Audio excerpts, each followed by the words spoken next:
تعبدوا إلا إياه وبالوالدين إحسانا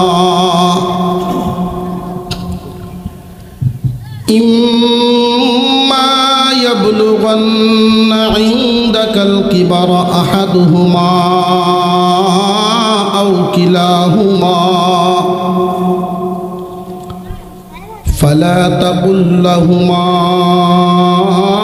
أف ولا تنهرهما وقل لهما قولا كريما واخفض لهما جناح الذل من الرحمة وقل رب ارحمهما كما ربياني صغيرا صدق الله العظيم وقال رسول الله صلى الله عليه وسلم إن الجنة تحت أقدام الأمهات وصدق رسوله النبي الكريم ونحن على ذلك من الشاهدين والشاكرين والحمد لله إبراهيم وعلى آل إبراهيم إنك حميد مجيد اللهم بارك على محمد وعلى آل محمد كما باركت على إبراهيم وعلى آل إبراهيم إنك حميد مجيد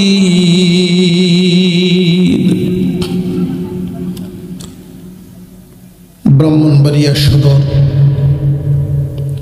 শিমরাইলকান্দি কবরস্থান ও সমস্ত মুর্দগানের রূহের মাগফিরাত কামনায় 2 দিন ব্যাপী তাফসীরুল কোরআন মাহফিলের আজকের দিনের চলতি অধিবেশনের শ্রদ্ধাভাজন সভাপতি সাহেব, উপস্থিত হযরত উলামায়ে কেরাম, সর্বস্তরের সুধী সমাজ, আল্লাহ পাক রব্বুল আলামিনের দরবারে শুকরিয়া আদায় করি যিনি একান্ত দয়া করে সারা এলাকা থেকে বাছাই করে রহমতি বরকতি এক জায়গায় আমাদেরকে শামিল হওয়ার তৌফিক দান করেছেন, বলি আলহামদুলিল্লাহ। আমি আপনাদের সামনে পবিত্র কুরআনুল কারীমের সূরা বনী ইসরাইল থেকে 2খানা আয়াত, নবীজির অসংখ্য হাদিস থেকে 1খানা হাদিস তিলাওয়াত করেছি। এই 2খানা আয়াত এবং নবীজির 1খানা হাদিসকে সামনে রেখে একটা বিষয়ে আলোচনা করার নিয়ত করেছি। আল্লাহ যেন আমাকে তৌফিক দান করেন, সকলেই বলেন আমিন। দুনিয়ার জমিনে আমরা যত জায়গায় যত সমস্যা দেখতে পাই, যত জায়গায় যত ঝামেলা ঝগড়া যত গণ্ডগোল দেখতে পাই, এর মূল কারণ থাকে একে অপরের পাওনা আদায় না করা। একই বাবার 2 সন্তান 2 ছেলে, বাবা ইন্তেকালের সময় 10 কাঠা জমি রেখে গেলেন। বাবার মৃত্যুর পরে 2 ভাইয়ে যখন বন্টন করে ইনসাফ হলো 5 কাঠা করে 2 ভাইয়ে পাবে। বড় ভাই যদি বলেন আমি বড়, আমি নিলাম 7 কাঠা, তুই ছোট, তোরে দিলাম 3 কাঠা। ঝগড়া হইব না, হইতো না। যত জায়গায় যত সমস্যা, স্বামী স্ত্রীতে যদি দেখেন ঝামেলা, বুঝবেন একে অপরের পাওনা আদায় করে নেন। ব্যবসায়ী এবং কাস্টমারে যদি থাকে ঝামেলা, বুঝবেন একে অপরের পাওনা আদায় করে নেই। এই জমিনে যত জায়গায় যত সমস্যা দেখি, বেশিরভাগ বিষয় হলো এমন, একে অপরের পাওনা আদায় না করার কারণে। আমি যেই বিষয়টা আপনাদের সামনে আলোচনা করতে চাচ্ছি, আমার তিলাওয়াতকৃত আয়াতে আল্লাহ দুইটা বিষয় আলোচনা করেছেন। বান্দার কাছে আল্লাহর পাওনা, সন্তানের কাছে মা বাবার পাওনা। ভাই, আল্লাহর কাছে বান্দার পাওনা আছে, বান্দার কাছে আল্লাহর পাওনা আছে। সন্তানের কাছে যেইভাবে মা বাবার পাওনা আছে, মা বাবার কাছেও কিন্তু সন্তানের পাওনা আছে। মা বাবার খেদমত করো, মা বাবার হক আদায় করো, এই বয়ান আমরা বেশিরভাগ সময় করে থাকি। কিন্তু সন্তানের যে হক আছে, সন্তানের যে পাওনা আছে, এই বিষয়টা আলোচনায় আনা প্রয়োজন। যেই মা বাবায় সন্তানের পাওনা আদায় করে, অটোমেটিক সন্তান বড় হয়ে মা বাবার পাওনা আদায় করবে। যেই মা বাবায় সন্তানের পাওনা আদায় করে না, এই সন্তান বড় হয়ে মা বাবার পাওনা আদায় করতে চায় না। আমরা এখানে আছি যারা হয়তো অনেকেরই জানাই নাই যে সন্তানের কি কি পাওনা মা বাবার কাছে। মা বাবার কাছে সন্তানের পাওনা আছে, সন্তানের কাছে মা বাবার পাওনা আছে। যেই মা বাবা সন্তানের পাওনা আদায় করবে, সন্তান বড় হয়ে মা বাবার পাওনা আদায় করবে। যেই মা বাবা সন্তানের পাওনা আদায় করবে না, সন্তানও বড় হয়ে মা বাবার পাওনা আদায় করে না। এবার আপনারা বলেন, মা বাবার পাওনা সন্তানে আগে আদায় করত, নাকি সন্তানের পাওনা মা বাবায় আগে আদায় করত? কে কার কাছে আগে পায়? সন্তান মা বাবার কাছে আগে পাবে, না মা বাবায় সন্তানের কাছে আগে পাবে? সন্তানে আগে পাবে। কারণ সন্তান জন্মের পরেই তো মা বাবার হক আদায় করতে পারবে না, নিজেই অক্ষম। সন্তান জন্মের পরেই যদি কোনো মা বাবায় বাজারের ব্যাগ হাতে দিয়ে বলে যে যাও বাজার করে আও, তার দ্বারাই কি সম্ভব? সম্ভব না। এই জন্য আমরা ধারাবাহিকভাবে একটু সময় আলোচনা করি একটা বিষয়, মা বাবার কাছে সন্তানের কি পাওনা আছে। এরপরে আর একটু আলোচনা করব যে সন্তানের কাছে মা বাবার কি পাওনা আছে। মা বাবা যদি সন্তানের পাওনা আদায় করে, সন্তান বড় হয়ে মা বাবার পাওনা আদায় করবে। আর সন্তান যদি মা বাবার পাওনা আদায় করে, তাহলে আল্লাহ খুশি হয়ে সন্তানকে 4টা পুরস্কার দান করে। মা বাবায় সন্তানের হক আদায় করলে কি লাভ? সন্তান বড় হয়ে মা বাবার হক আদায় করে। আর সন্তানে যদি মা বাবার পাওনা আদায় করে, তাহলে কি লাভ? আল্লাহ খুশি হয়ে তারে 4টা পুরস্কার দান করে। ধারাবাহিকভাবে আমরা শুরু থেকে নিয়ে কয়েকটা কথা একেবারে শাখা প্রশাখা সব মেরে আলোচনা করা তো সম্ভব না, সময়ের ভিতরে শেষ করতে হবে। যেইগুলো না বললেই না, এই কথাগুলো আমাদের জানা থাকা দরকার। হয়তো মুরব্বী যারা আছেন তারা ভাবতে পারেন, হুজুর আপনি যেই ফালা শুরু করছেন, এটা আমরার তো এখন সময় নেই। সন্তানে কি ভাইব এটা আমরা আর এখন জানি না লাভ কি। একটা মাসআলা শিক্ষা করা 1000 রাকাত নফল নামাজের সওয়াব। নামাজের বেলায় দেখেন, নামাজ যদি কেউ জানে এখানে বললে হইব, আর যদি কেউ জানে না কাবা ঘরের ভিতরে বললে হইতো না। ঠিক না ঠিক? একটা মাসআলা শিক্ষা করা 1000 রাকাত নফল নামাজের সওয়াব। আপনি বুড়া হয়ে গেছেন, অসুবিধা নেই, নিজের সন্তান না হইল নাতি নাত করতে হইব, পাড়া প্রতিবেশিত্ব হবে। শিশুদের পাওনা কি তাকে আমাদের অনেকেরই জানা নাই। মুসলমান ইমানদার ভাইরা আমার, সন্তান জন্ম নেওয়ার আগেই মা বাবার কাছে পাওনা শুরু হয়। সন্তানের 1 নাম্বার দাবি, আব্বা মা আমাকে বৈধ সম্পর্কের মাধ্যমে জন্ম দিবা, অবৈধভাবে জন্ম দিও না। বৈধ সম্পর্কের মাধ্যমে আমাকে জন্ম দিবা, অবৈধভাবে আমাকে জন্ম দিও না। প্রশ্ন করতে পারেন, হুজুর সবাই তো বৈধ সম্পর্কের মাধ্যমে জন্ম দেয়, অবৈধভাবে কে জন্ম দেয়? শুরু হয়ে গেছে আমাদের দেশে, শুরু হয়ে গেছে এমন শয়তানি কাজ। খুব খেয়াল করে শুনবেন, বিবাহ হয় পরে, সন্তান হয়ে গেছে আগে,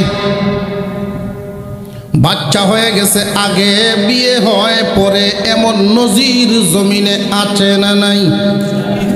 ইয়ং জেনারেশন বেশি জানার কথা। মিডিয়া পাড়া সরগরম, বাচ্চা হইছে আগে, বিয়ে হয় পরে, এমন রূপ বাংলাদেশে ঢুকে গেছে। খুব সাবধান, খুব সাবধান। বাচ্চার 1 নাম্বার পাওনা, মা বাবা তোমরা আমাকে জন্ম দিবা বৈধ সম্পর্কের মাধ্যমে, অবৈধভাবে না। অনেক মানুষের অবৈধ সম্পর্ক হয়ে যায়, এরপরে বিয়ে হয়। হয়নি না? হয় না? জায়েজ না হারাম? আরেকটা বিষয়, সামাজিকভাবে আমরা জানি স্বামী স্ত্রী আত্মীয় স্বজন বন্ধু বান্ধব সকলে মিলে বিয়ে পড়ায়া দিলাম। 6 মাস, 1 বছর, 2 বছর, 5 বছর গেল স্বামী স্ত্রীর সংসার। গভীর রজনীতে স্বামী স্ত্রী 2 জনে কথা কাটাকাটি হয়। এমন মাথা গরম স্বামী, এক টানে 3 কথা কইয়া লোক আছে না নাই? দেখবেন বুড় হওয়ার আগে আবার তারা 2 জনে আবার মিললেও গেছি, কেউ জানলো না, কেউ শুনলো না। তালাক যে হইছে কেউ জানে না, কিন্তু আল্লাহ জানেননি না? জানেন না? অথবা এমন রুগীও তো আছে, ঝগড়া লাগছে স্বামী স্ত্রী, মানুষে ফিরায় কিন্তু থামে না কেউ, শেষ পর্যন্ত তালাক পর্যন্ত গড়ায় গেল। এরপরে আবার দামা চাপা দিয়ে সংসার চালু হইল। বৈধ না অবৈধ? সন্তান যা হইল এক একটা কি হালাল না হারাম? সন্তানের 1 নাম্বার পাওনা হলো, ও আব্বা মা বৈধ সম্পর্কের মাধ্যমে জন্ম দিবা, অবৈধভাবে আমারে জন্ম দিবা। অবৈধভাবে যারা জন্ম হয় এদের প্রভাব কি হয়? প্রভাব ইমামে আজম আবু হানিফা রাহমাতুল্লাহি আলাইহি এর কওল, অবৈধভাবে যারা জন্ম নেয় ওরা ইসলামের বিরুদ্ধে অবস্থান নিয়ে নেয়। মানুষে চিনবে মুসলমান নামে, কিন্তু এর গুড়ালিতে সমস্যা, জন্মে গন্ডগোল, যে কারণে কোরআন হাদিস আলেম উলামা ইসলামের বিরুদ্ধে চলে যাবে। জেনে রাখবেন, মুসলমানের সন্তান এমন কখনো হবে না, বৈধ সন্তান কখনো এমন হতে পারে না। ইমামে আজম আবু হানিফা রাহমাতুল্লাহি আলাইহির কৌল মতামত এটা, সন্তানের 1 নাম্বার পাওনা আব্বা আম্মা বৈধভাবে জন্ম দিবা, অবৈধভাবে আমাকে জন্ম দিও না। মা বাবার কাছে 2 নাম্বার পাওনা, বৈধভাবেই যে জন্ম দিবা এমন একজন মহিলার ঘরে আমারে জন্ম দিবা গো আব্বা, তোমার কাছে আমার দাবি। বাবার কাছে সন্তানের, বাবার কাছে সন্তানের দাবি একজন নেককার দিনদার মার কুলে আমারে জন্ম দিবা। আমাকে জন্ম দেওয়ার ক্ষেত্রে আমার মা নির্ধারণ করবা দিনদার দেখে। তুমি তোমার মনের খাহেশ পূরণ করতে গিয়ে শুধু সুন্দর চামড়া দেখলা, কোনো গুণাবলী দেখলা না, এতে সন্তানের হক আদায় হইল না। সন্তান যেন নেককার হয়, দিনদার হয়। সন্তানের দ্বিতীয় পাওনা আব্বা আম্মা দিনদার এবং নেককার একজন বিবি নির্ধারণ করবা আগে, জন্ম দিবা পরে। মার গর্ভে যখন সন্তান চলে আসবে, 2 জনের মিলনের মাধ্যমে আরেকজনের জন্ম হয়, এটাই আল্লাহর কুদরতের নিয়ম। মহান আল্লাহ পাক রব্বুল আলামিন মানব জাতি বৃদ্ধি করেন, 2 জনের মিলনের মাধ্যমে আরেকজনের জন্ম দেন। আল্লাহর পয়গম্বর বলেন 2 জনে মিলে জন্ম দিবা, 3য় জন যেন শামিল হতে না পারে। 3য় জন কেটা? আল্লাহর পয়গম্বর শুনায়া দিলেন যে সে হইল শয়তান। শয়তান শামিল হইতে চায়, এই জন্য নবীজি দোয়া শিখায়া দিলেন, আল্লাহুম্মা জান্নিবনিশ শাইতান ওয়া জান্নিবিশ শাইতানা মা রাযাকতানা। দোয়া শিখতে শিখতে যদি সময় লাগে, শিকার মধ্যে থাকবা আর এই পর্যন্ত আউযু বিল্লাহি মিনাশ শাইতানির রাজিম পড়বা। আল্লাহর কাছে শয়তানের ক্ষতির থেকে ফানা চাইবা। 1 নাম্বার নেককার বিবি একজন নির্ধারণ করা, গুণী মহিলা। 2 নাম্বার বৈধ সম্পর্কের মাধ্যমে জন্ম দিবা, অবৈধভাবে না। 3 নাম্বার 2 জনে মিলে জন্ম দিবা, শয়তানের থেকে আল্লাহর কাছে আশ্রয় চাইবা। মার গর্ভে সন্তান যখন চলে আসে, মার কাছে সন্তানের দাবি, মাগো বেপর্দা বেহায়া মহিলার মতো চলবা না, কারণ তোমার চাল চলনের আসর আমার উপরে পড়বে।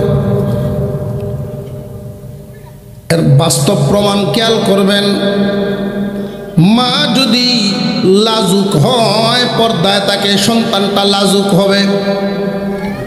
মা যদি বেহায়া হয়, বেপর্দা হয়, সন্তানটাও নির্লজ্জ হয়। খেয়াল করে দেখবেন, কোনো পরিবারে যদি 5 জন সন্তান থাকে, বড়টার মতো গুণী অন্যটা হয় না। বড়টার মতো গুণী অন্যটা হয় না কেন জানেননি? বড়টা যখন মার গর্ভে আসে, মার মাথায় কাপড় থাকতো নতুন বউ। দিন যত যায় পুরান হয়, লজ্জাও কমে যায়, এর প্রভাব সন্তানের উপরে পড়ে। মা তুমি যেমন, সন্তানের আসর হবে তেমন। পৃথিবীর ইতিহাসে কোনো খারাপ নারীর ঘরে আল্লাহ নবী পয়গম্বর দেন নাই। কাফিরের ঘরে কাফের বাপ সন্তান নবী হয়েছেন এমন ইতিহাস আছে, কিন্তু মা খারাপ সন্তান পয়গম্বর এমন ইতিহাস নাই। মা তুমি বড় দৌলত, মানব জাতির ইজ্জত সম্মান। তোমার চাল চলনের আসর সন্তানের উপরে পড়বে। যেই দিন সন্তান ভূমিষ্ঠ হবে, সন্তান ভূমিষ্ঠ হওয়ার মুহূর্তটা খুব খেয়াল করবেন। সন্তান ভূমিষ্ঠ হওয়ার সময় মা বাবার কাছে সন্তানের পাওনা হলো, বাড়িতে হোক, বাসায় হোক, আত্মীয় বাড়ি বা হাসপাতাল ক্লিনিক যেখানেই জন্ম হোক না কেন, বাচ্চা জন্ম নেওয়ার সাথে সাথে ময়লা সাফ করে প্রথমেই যখন খুলে উঠানো হবে, ছেলে হোক আর মেয়ে হোক, ডান কানে আজান বাম কানে ইকামত শোনাতে হবে। সন্তানের পাওনা মা বাবার কাছে। যেই মা বাবায় সন্তানের পাওনা আদায় করে না, সন্তান বড় হয়ে মা বাবার পাওনা আদায় করতে চায় না। যেই মা বাবায় সন্তানের পাওনা আদায় করবে, ইনশাল্লাহ অটোমেটিক সন্তান বড় হয়ে মা বাবার পাওনা আদায় করবে। এক নাম্বার কাজ, ডান কানে আজান বাম কানে ইকামতের শব্দগুলো শোনায়া দেওয়া। আল্লামা আশরাফ আলী থানভী রহমাতুল্লাহি আলাইহি উনার কিতাব কসদুস সাবিলের মধ্যে উল্লেখ করেন, রে উম্মতে মুহাম্মাদি, এই আজান ইকামতের নামাজ নাই। সন্তানের কানে যেই আজান ইকামত হবে, এই আজানের নামাজ নাই, আর জানাজার নামাজের আজান নাই। আসেনি? এই যে আজান ইকামত দেওয়া হলো, মুসলমানের সন্তানকে বুঝিয়ে দেওয়া হলো, ওরে মুসলমানের সন্তান ছেলে হোক আর মেয়ে হোক, তারে সাবধান করা হয়, আজান ইকামত হয়ে গেছে, জামাত শুধু বাকি। আজান ইকামত হয়ে গেছে, জামাত শুধু বাকি। খুব সাবধানে জীবন যাপন করবা, আল্লাহকে বড় মনে করে জীবন যাপন করবা, মন চাহি জীবন যাপন করবা না। 7 দিন যখন বয়স হয়ে যায়, 7 দিনের সময় বাচ্চার মাথা মুন্ডানো, মাথা কামানো, মাথাটা কামাইয়া চুলগুলো শুকনা চুল ওজন দিয়া, ওজন বরাবর স্বর্ণ অথবা রূপা আল্লাহর রাস্তায় সদকা করা। সন্তানের পাওনা মা বাবার কাছে। যেই মা বাবা এই হকগুলো আদায় করবে, সন্তান বড় হয়ে মা বাবার পাওনা আদায় করবে। যেই মা বাবায় সন্তানের পাওনা আদায় করে না, সন্তান বড় হইয়া মা বাবার হক আদায় করতে চায় না। 7 দিনের সময় চুল ওজন দিবেন, মাথার চুলটা কামাইয়া চুলটা ওজন দিবেন, ওজন দিয়া ওজন বরাবর স্বর্ণ অথবা রূপা আল্লাহর রাস্তায় সদকা করা। 7 দিনের সময় সুন্দর একটা নাম রাখা, ছেলে হোক আর মেয়ে হোক, এমন একটা নাম রাখা যেই নামটা শুনলেই বোঝা যায় মুসলমানের সন্তান। যেই নামটা শুনলেই বোঝা যায় মুসলমানের সন্তান। আধুনিকতার বাতাস লাগার কারণে, আধুনিকতার বাতাস লাগছে, এমন জুইতের নাম রাখে, হিন্দু মুসলিম পার্থক্য করার কোনো সুযোগ নেই। আমার খেদমত করছে অপরিচিত এক ছেলে, ওই এলাকায় হিন্দু মুসলমান সব আছে। আমি যদি তারে জিগাই যে বাবা তুমি মুসলমান না হিন্দু, তো কষ্ট তো হইতে পারে। এইভাবে জিজ্ঞাসা না করে আমি তারে জিগাইছি তোমার নাম কি? তা আমার নাম স্বপন। স্বপন শুনিয়া মুসলমানেও রাখে, হিন্দু বাংলা শব্দ স্বপন। চিন্তা করলাম দেখি আর বাপের নাম কুজ্জানি ভাই, আগের নাম তো কিছু সাইজ আছে। আধুনিকতার বাতাস তো আগে এতটা লাগছে না। তোমার আব্বার নাম কি? তা আব্বার নাম রতন, বাপের নাম স্বপন, হের নাম স্বপন, বাপের নাম রতন, দুইটাই এক সাইজের। তোমার কোনো বোন নাই? কজি হুজুর আমার এক বোন, হের নাম বৃষ্টি। বাবা তুই মাফ করে দে আমার, তুই হিন্দু মুসলিম সাহস হইতে থাক। এমন জুইতের নাম, নাম শুনিয়া হিন্দু মুসলমান পার্থক্য করার কোনো সুযোগ নেই। মা বাবার কাছে সন্তানের পাওনা এমন একটা নাম রাখবে যেই নামটা শুনলেই বোঝা যাবে মুসলমানের সন্তান। বন্ধু মহলে যাবে, বিভিন্ন প্রতিষ্ঠানে পড়াশোনা করবে, এই নামের যদি প্রশংসা হয় তার মনটা মা বাবার প্রতি সম্মান বেড়ে যাবে। আমার আব্বা আম্মা মূর্খ হইলেও আমারে সুন্দর একটা নাম রেখে দিয়েছিল, কারণ এই সময় যদি 7 দিনের বাচ্চা এরা যদি মেন্টাল কইয়াও রাখে প্রতিবাদ করতে পারবো, মেন্টালি বড় হয়ে যে নামে বড় হয় এই নাম পাল্টানি বড় কঠিন হয়, নামের আসর মানুষের উপরে পড়ে যায়। আল্লাহ রসুল যখন হিজরত করে মদিনায় গেলেন, একজন মহিলা রসুলের দরবারে এসে বলেন, ওগো নবী, আমি শারীরিক মানসিক উভয়ভাবে অসুস্থ থাকি, আপনি আমার জন্য একটু দোয়া করে দেন। আল্লাহ রসুল বলেন, তোমার নাম কি? আমার নাম মারিজা। রসুল বলেন, নামের অর্থ রুগী, মানুষে তোমার রুগী রুগী ডাকতে ডাকতে এর আসর হয়ে গেছে। তোমার নাম আজ থেকে সালিমা প্রচার করে দাও। 3 মাস পরে নবীজির দরবারে এসে এই মহিলা বলেন, আমি শারীরিক এবং মানসিক উভয়ভাবে সুস্থ হয়ে গেছি। 7 দিনের সময় একটা নাম রেখে দেওয়া, এমন একটা নাম যেই নাম শুনলেই বোঝা যায় মুসলমানের সন্তান। 7 দিনের বেলা আকিকা করা, আকিকার মাসালা কুরবানির মতো ধনী গরিব সবাই খাইতে পারে। কুরবানির যেই মাসালা আকিকার একই মাসালা, তবুও যখন করবেন আলেমদের সাথে পরামর্শ নিয়ে নেবেন। বাচ্চা যখন আস্তে আস্তে বড় হবে, আদব কায়দা শিখাইবেন, মুসলমানি আদব কায়দা। আমরা তো বেশিরভাগই ইহুদি খ্রিস্টানদের কৃষ্টি কালচার শিক্ষা দেই। বাচ্চার বয়স যখন 2 থেকে 3 বছর, 4 বছর, 5 বছর বয়স হয়ে যায়, প্রতি বছর বার্থডে পার্টি বানায়, বার্থডে পার্টি, মোমবাতি জ্বালায়, হ্যাপি বার্থডে টু ইউ, আছে না নাই?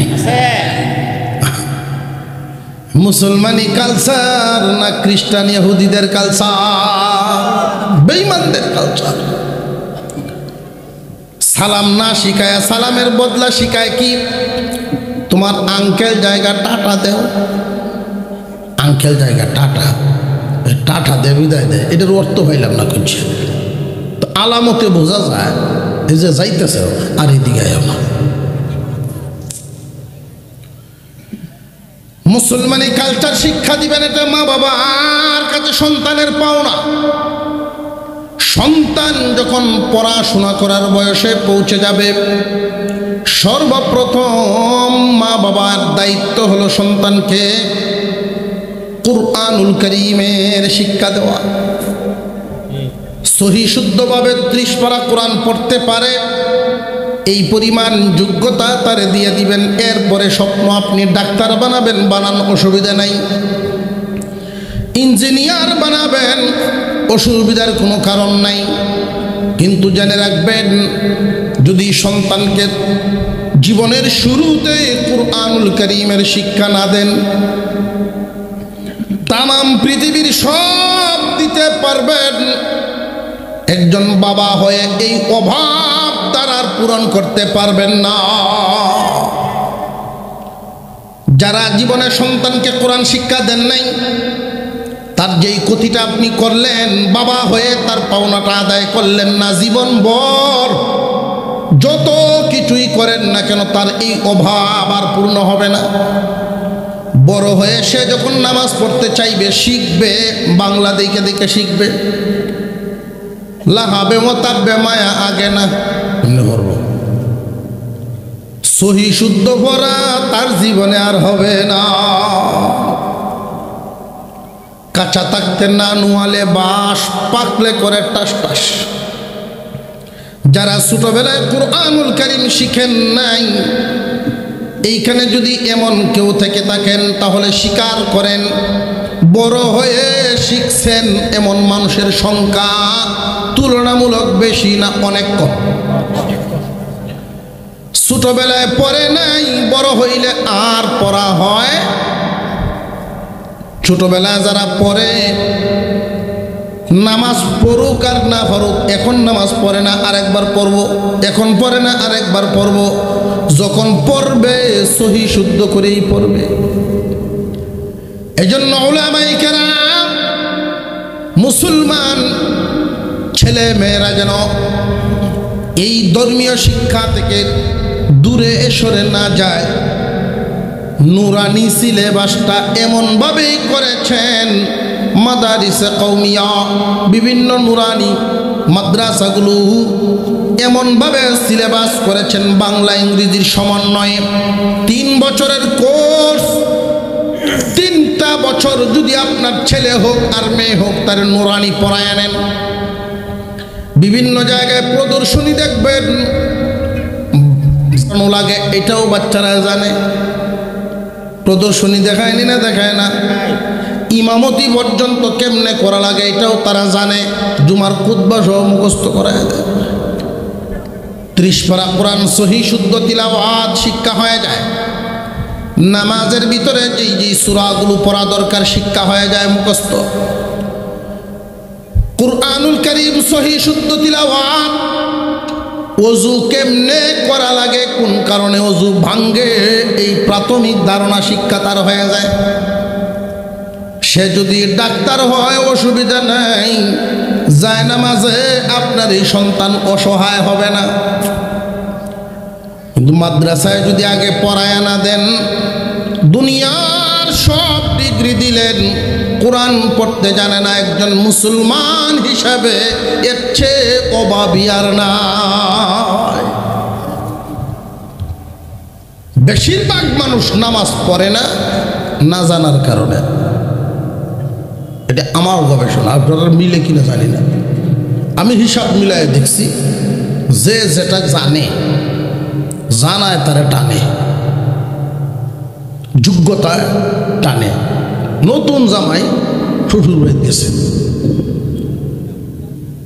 আমাদের এলাকায় কয় ফিরা নাই ওর। প্রথম দিন বউ উঠায় নেওয়ার পরে যে যায় আবার, আপনারা কোন ফিরা যাত্রা, ফিরা তো ঠিক আছে।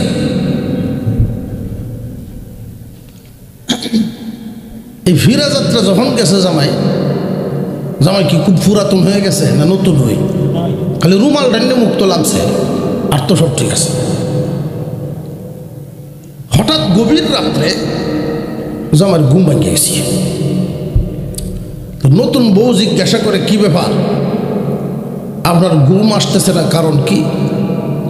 কারণ নতুন বউ তো তার সকল অভ্যাস এখনো জানছে না, তার সকল গুণাবলী দুষ্গুণ জানছে না এখন। 2 দিনে কি জানবো?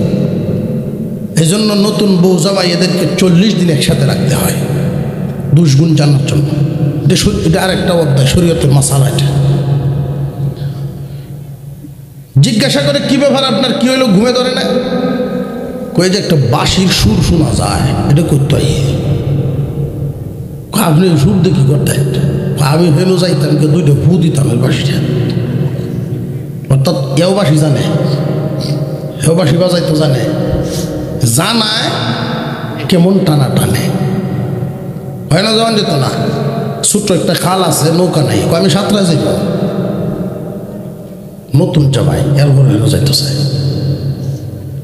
জানা এমন এক জিনিস, ছেলে মেয়ে 4-5টা আল্লাহ যারে যেটা দেয়। আমাদের যে ভুলটা, মারাত্মক ধরনের একটা ভুল, শয়তানের ওয়াজ শুনিয়া আমরা এই ভুলটা করি। শয়তানের ওয়াজ কি? শয়তান আবার 2 ধরনের, একটা জিন শয়তান, একটা মানুষ শয়তান। এই শয়তানের ওয়াজ হইল মাদ্রাসা ফরাইবা, সার্টিফিকেটও নাই, চাকরিও নাই। এই ওয়াজ শুনিয়া মা বাবার কলজাত কামড় মেরে বসে, চাকরিও নেই, সার্টিফিকেটও নাই, আমার ভূত খাইব গীতা করিয়া। শয়তানের এই ওয়াজ শুনিয়া মাদ্রাসার নামই শুনতে পারে না। 4-5 জন সন্তান যা আছে কেউ আর দিল নাই লাইনে। এতে করে কি লসটা হইল খেয়াল করেন। আমরা 2 মিনিটের জন্য হিসাবটা মিলাই এই শয়তানের ওয়াজ শুনলে কি হারাইলাম আর কি পাইলাম। 100 ছেলে মেয়েকে দিলাম প্রাইমারি ক্লাস 1-এ ভর্তি করে, কি পাওয়ার আশায়? সার্টিফিকেট আর চাকরি পাওয়ার আশা, আর পরকাল বাদ দিলাম। পরকালের তো আশা নাই, পরকালের আশা থাকলে তো চিন্তা আরেকটা মিলাইল। সার্টিফিকেট আর চাকরির আশায় যে আমি রওনা দিলাম, প্রাইমারি 1 থেকে 2, 3, 4, 5, 6 এইভাবে মেট্রিক পাস করবে।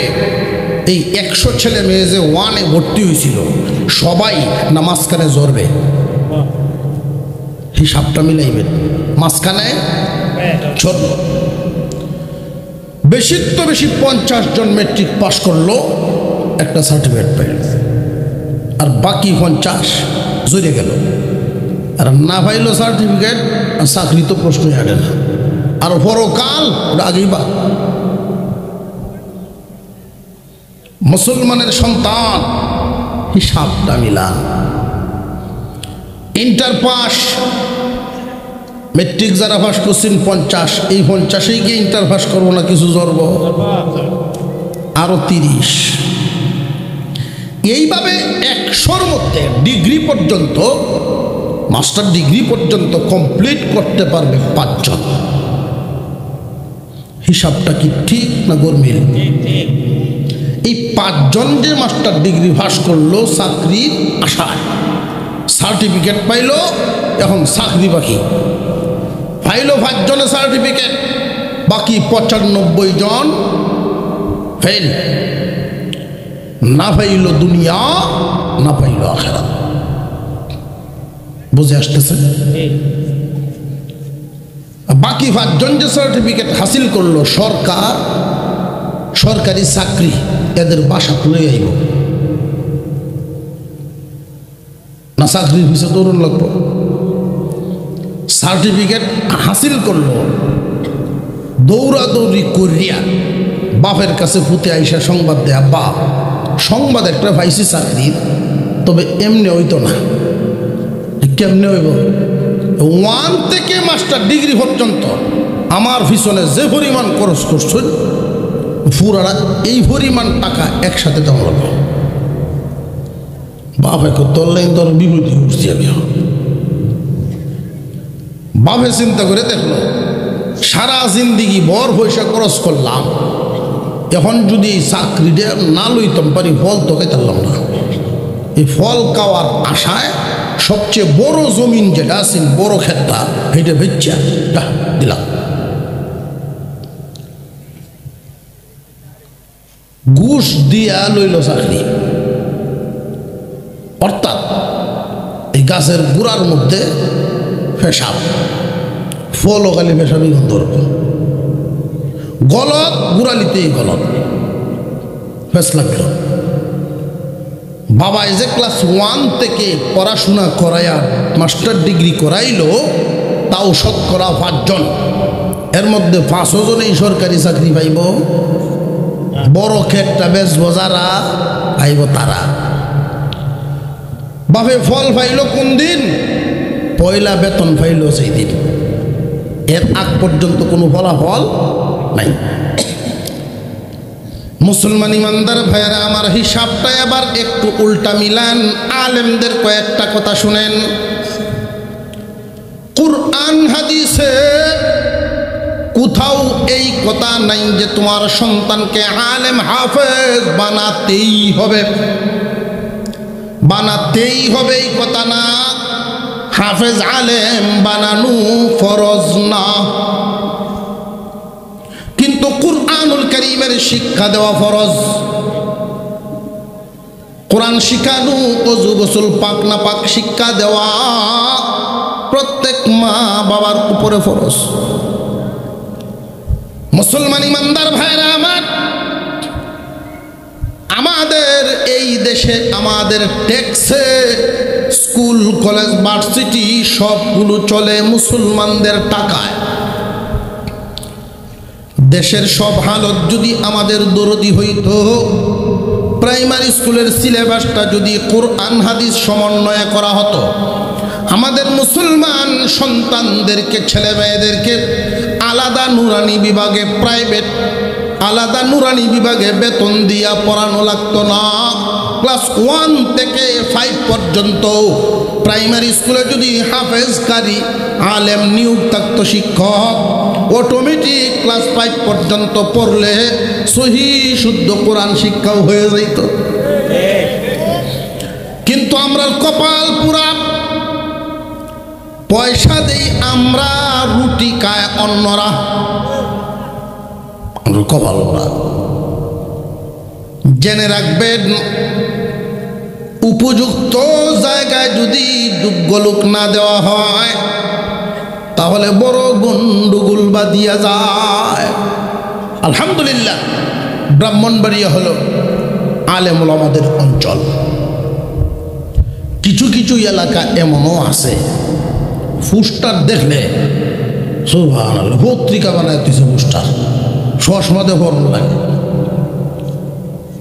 যেই পরিমাণ লোক পোস্টারের মধ্যে নাম, মাঠ ওই পরিমাণ নাই।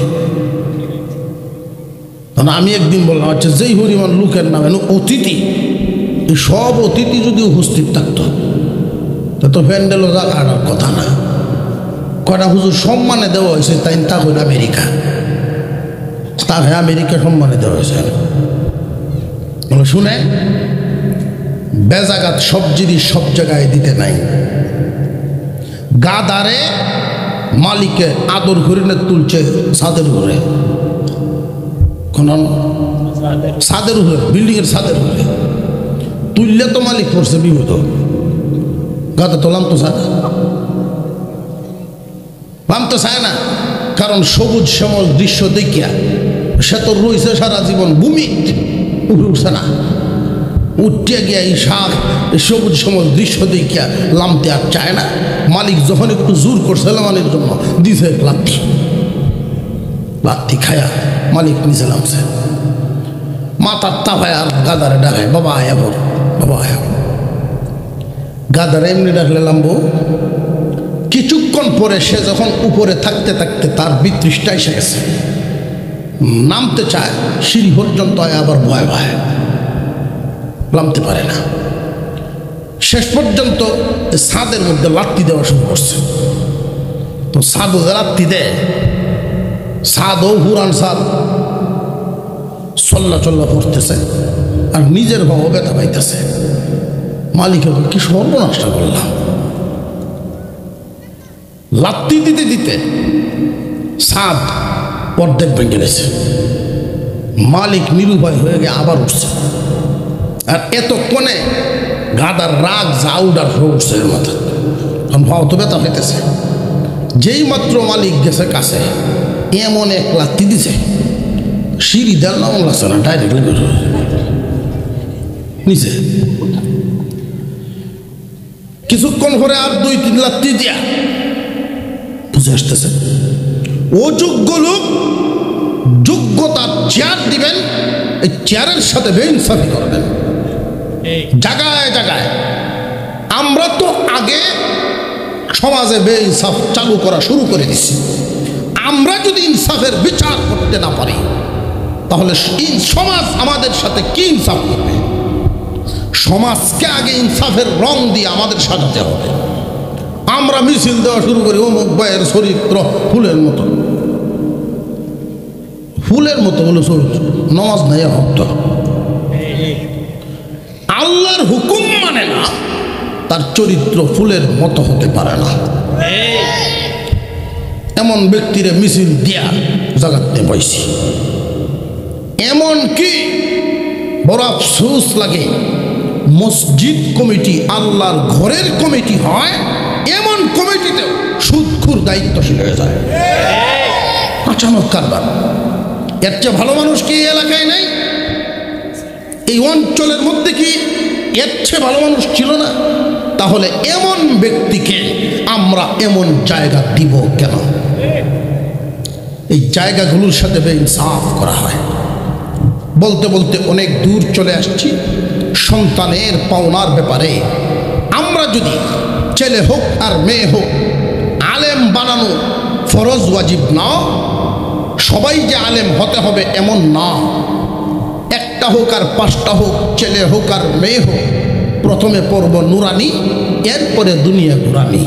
মনে থাকবো, যদি মনে রাখতে পারেন এই সন্তান আপনার নাফরমান সন্তান হবে না। আমাদের এই বাংলাদেশে যত বৃদ্ধাশ্রম, সমস্ত বৃদ্ধাশ্রমগুলোর রিপোর্ট নিয়েছি, রিপোর্ট নিয়ে দেখছি এই বৃদ্ধাশ্রমগুলোর মধ্যে কোনো হাফেজ আলেমের মা বাবা নেই। শেষ পর্যন্ত এমন তথ্য পেয়েছি, সহি শুদ্ধভাবে সন্তানকে 30 পারা কোরআন শিখাইছে এমন সন্তানের মা বাবা নেই। কারণ কুরআনুল কারীম এমন এক পরশপাত, মানুষের অন্তরকে আলোকিত করে দেয়। আপনারা এই এলাকাবাসী বড় 18তম তাফসীর মাহফিল বড় কষ্ট করে এক সংস্কৃতি সুন্দর একটা কাজ চালু রেখেছেন। বর্তমান যুব সমাজ আপনাদের এই কাজের জিম্মাদারি মুরব্বীদের পাশে, মুরব্বীদের পরামর্শে এই কাজটা তারা আঞ্জাম দিয়ে যাচ্ছেন। আল্লাহ যেন এই কাজ শেষ পর্যন্ত, কিয়ামত পর্যন্ত এই এলাকাবাসীর জন্য সহিফতে চলার জরিয়া হিসেবে কবুল করেন, আমরা বলি আমিন। প্রতি বছর এই মাহফিল হোক আল্লাহ এবং রসুলের সন্তুষ্টির জন্য। এখানে বিশাল কবরস্থান, এই কবরস্থানে আত্মীয় স্বজন, নিজের কাছের দূরের লোকেরা এখানে শায়িত আছেন। এই কবরস্থানের মুর্দেগানের জন্য দোয়া হবে। যার যার তৌফিক অনুযায়ী আগামী বছরের মাহফিলের জন্য একটা স্বীকৃতি আপনাদের কাছ থেকে নেওয়া, প্রতি বছর এই মাহফিলটা হোক, আমরা চাই কি চাই না? আর একটু জোরে কন, আল্লাহ যেন কবুল করেন, বলুন আমিন।